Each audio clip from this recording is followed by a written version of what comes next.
Hello, in this video I'm going to introduce you to a model and a tool that we call coffee shop coaching.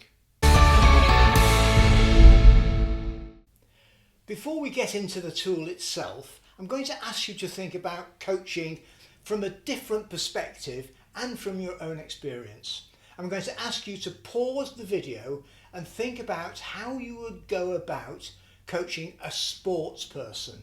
It could be any kind of sports person, although for the purposes of this exercise, it's maybe better if you choose a sport where individual skills are involved, such as, I don't know, tennis or gymnastics or golf, skiing, whatever.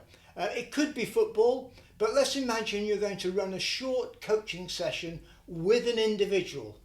Can you just pause the video and jot down a rough outline of how you think that coaching session might go?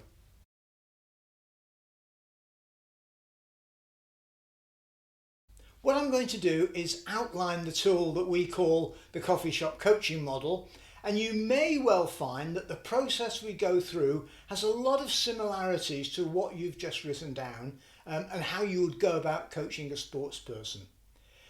Because in the majority of cases it's going to include, I guess, things like observing them doing something, observing a match, or I don't know, how they swing a golf club, diagnosing it to see how it could be better, getting them to think about different ways of doing things, maybe suggesting different things to them, then getting them to try it out.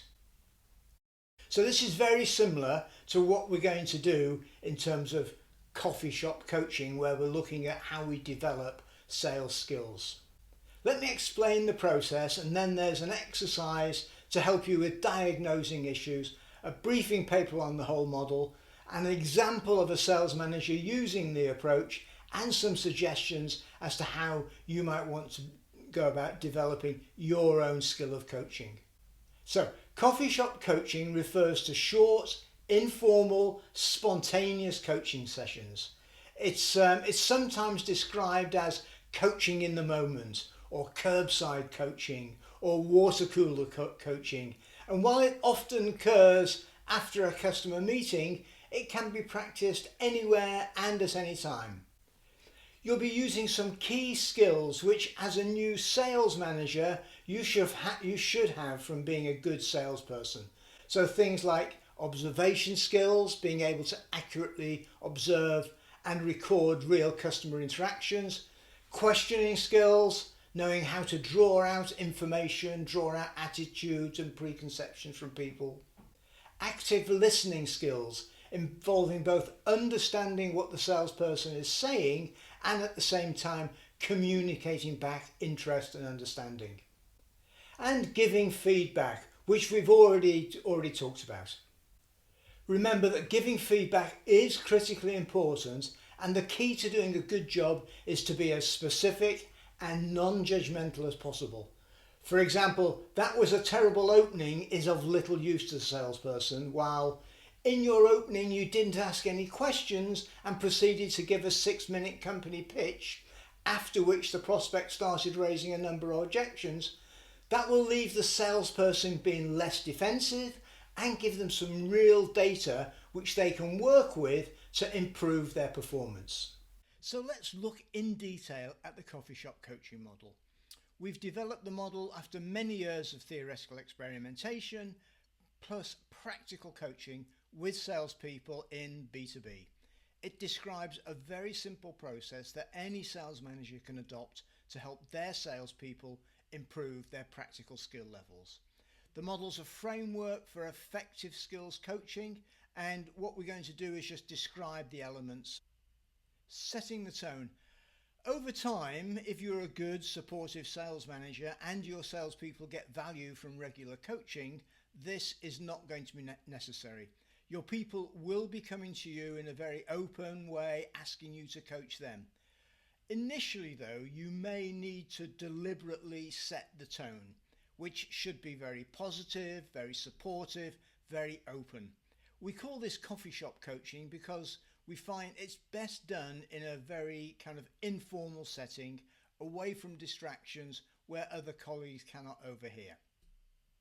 Observation. Sales managers cannot coach in a purely theoretical sense. Coaching has to be based on the actual skills and behaviour of a salesperson.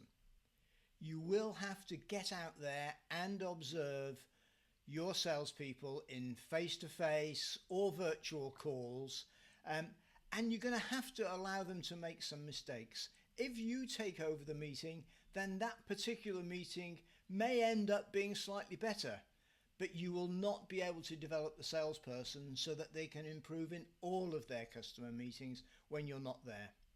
Some sales managers find it difficult to be with a salesperson on a customer visit simply for the purpose of coaching. It's true that as the manager you may have to play some part in the meeting, yet too often we take over, regarding ourselves as the super salesperson, operating in our comfort zone and even sometimes demonstrating to our salespeople our superiority.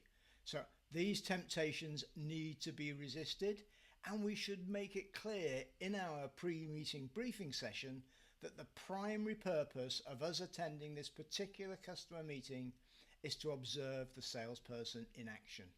In terms of the actual observation, given that we want to use this experience as the foundation for coaching, we should try to simply record what actually happens.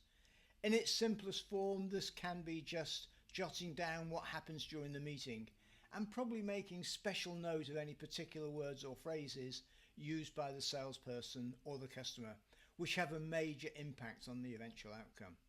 Clearly, if it's a virtual meeting, you can record it or transcribe it, and indeed, many of you will have sales support systems that do this automatically for you.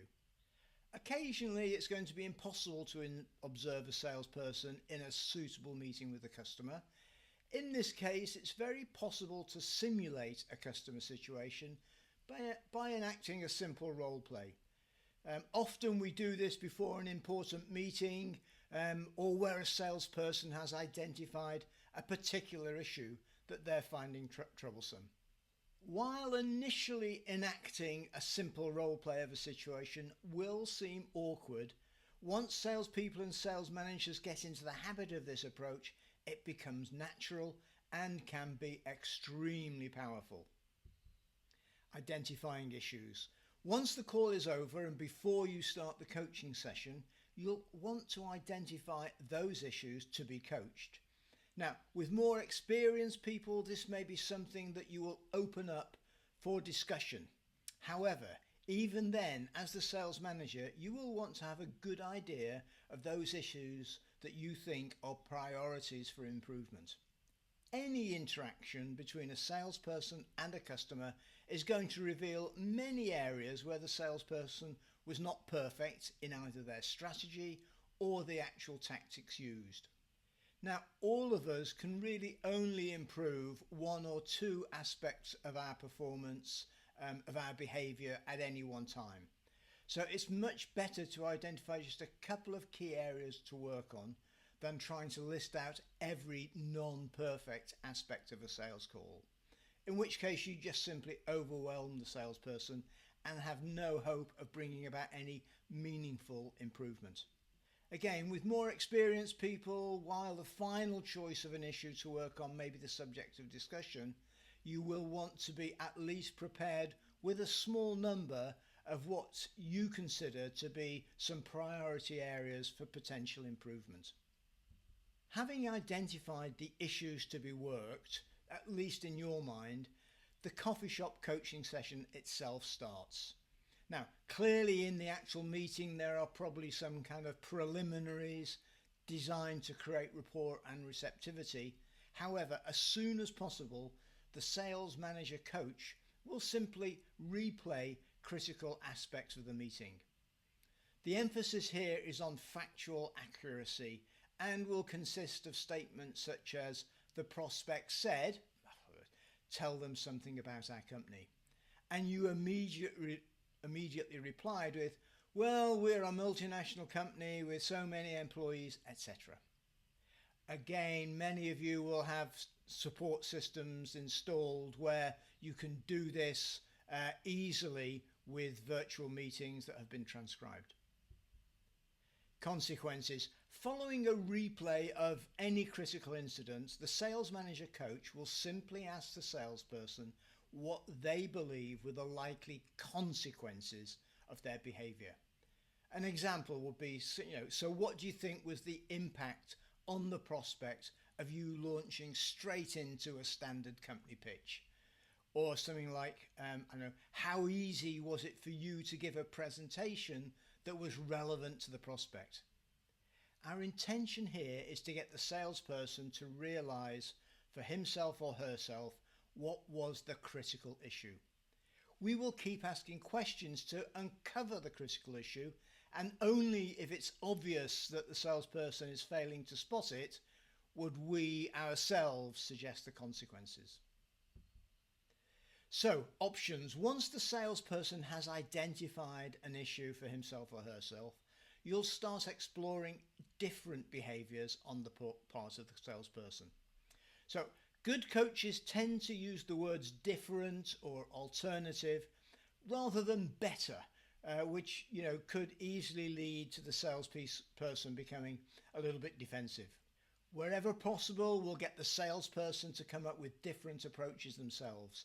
Again, only if they're really struggling to come up with realistic options would you, as the sales manager, volunteer your own suggestions. In any event, identification of different ways of doing things should be a short discussion, as what you want to do is move very quickly to the next stage of enactment. So far in this coaching process, we've followed the approach often identified by a sports coach of observing the action, identifying the issues to be coached, gaining agreement that this is an issue, coming up with different approaches which should yield better results. But no sports coach would leave it there. Anybody would say, okay, well, let's just try out these different approaches and see if they work. The sales manager will at this point ask for the newfound knowledge to be put into practice. And we'd say something like, okay, so let's say that I'm the customer and I've just asked you to explain something about our company. How would you respond? Now, at this point, you're going to enter into a short interaction with you, the sales manager, responding as you believe the customer would. Now, some people call this, quotes, role-playing, although we prefer the term enactment or simulation because it's not playing. However, I grant the first time that you try this approach with a salesperson, it will feel awkward. However, a little practice and it really brings the coaching session alive. We're not now discussing theoretical sales skills, we're actually trying them out in short practice sessions. The beauty of this approach is that you can very quickly determine which of the, quotes, different approaches works best for a particular salesperson in a specific customer situation. And you might loop around the enactment replay options process a number of times. Again, there's an obvious analogy with a good sports coach who'll ask the pupil to try out a new skill many times, each time making slight adjustment so that it becomes as good as possible. The other great beauty of the enactment approach is that it allows the salesperson to gain the confidence needed to do something slightly different when they're in front of a customer. If we switch our analogy to, a golfing coach, having determined a slight change is needed in a player's swing, they'll practice the new swing on the driving range. Expecting someone to go straight into playing on the course without the practice of the driving range would lead to the changes not actually being made when they have to incorporate it into their normal game and are facing competition from other players. So while the enactment approach will lead to a little bit of resistance initially, maybe even a bit of jollity, the experience of all sales managers, all senior sales managers, is that it will quickly become accepted as a normal way of working. And because it's so effective, you'll soon have salespeople queuing up for coaching. So agreement. At the conclusion of the coffee shop coaching session, And once the new skill or approach has been tried out, it's very useful to conclude with an agreement that the salesperson will actually use their newfound competence in an upcoming customer situation and to summarize the outcome of the time spent together. It's normally best if this agreement and summarizing is done by the salesperson rather than the sales manager. And you can initiate it by simply asking them, what have they got out of the session? Most sales managers would agree that coaching is a primary role and a primary skill, and that the coffee shop coaching model is a simple and effective way of helping their people to develop and become more successful. As mentioned, implementing it can be difficult, although I would say that most of the difficulties occur in the mind of the manager. When you start coffee shop coaching, there may be some resistance or at least mystification by salespeople who may, for historical reasons, view all, quote, sales managers as people who simply control their actions. In practice, many successful sales managers who've implemented this approach find that after just a few sessions, their people find it tremendously beneficial and start seeking out actively ways of finding coaching opportunities. Now, the best way to develop your coaching skills is to practice them and, if possible, get some coaching on your coaching. What I'm going to suggest is that you do 3 things. Firstly, do the diagnosis exercise that follows, which will help you to get into thinking like a coach. Secondly, listen to the example coffee shop coaching session, which is not designed to be perfect, but gives you a good idea of how it works in practice. Thirdly, discuss this whole module with your coach, and if they're an accredited real sales manager coach, they'll be very familiar with the tool and may well have already used it on you a number of times. You can ask them to simulate a coaching situation where they enact the role of salesperson. You could use the scenario that we're using in the diagnosis section, for example. Or you could describe a real life situation that you think is common with salespeople in your team. You will see that as a separate exercise, we're suggesting that you conduct at least 2 and up to 5 coaching sessions with people either in your team or others that can be coached by you as part of this module. More details of that are in the coaching practice section of this module. A variation on the coffee shop coaching process is what's known as self-coaching, which is very simple and involves you asking yourself a few simple questions after any activity.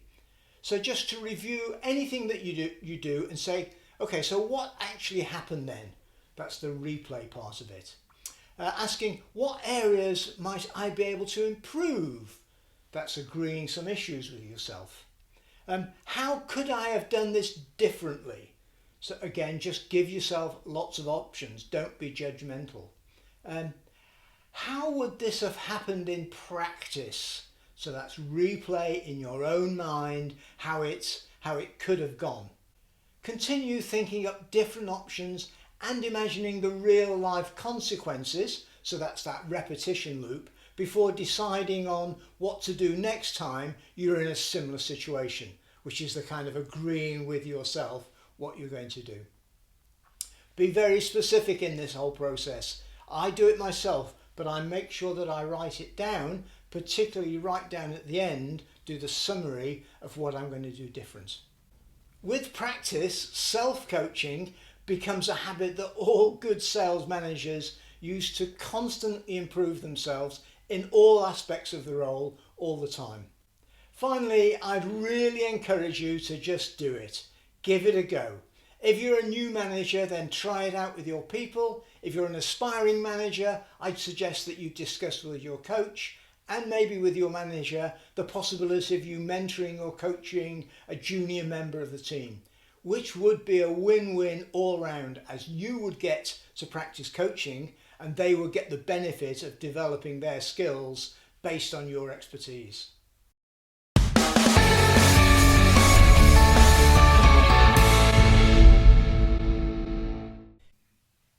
We hope that you've enjoyed this tutorial and found it useful in developing your sales management skills. It's one of a series designed to help aspiring, new or developing sales managers. Please subscribe to get access to all of the tutorials in the series and to get news of new ones added. You can also go to www.realsalesmanager.com where you'll find lots of other activities and resources, as well as guides suggesting the best sequence in which to listen to or watch these tutorials.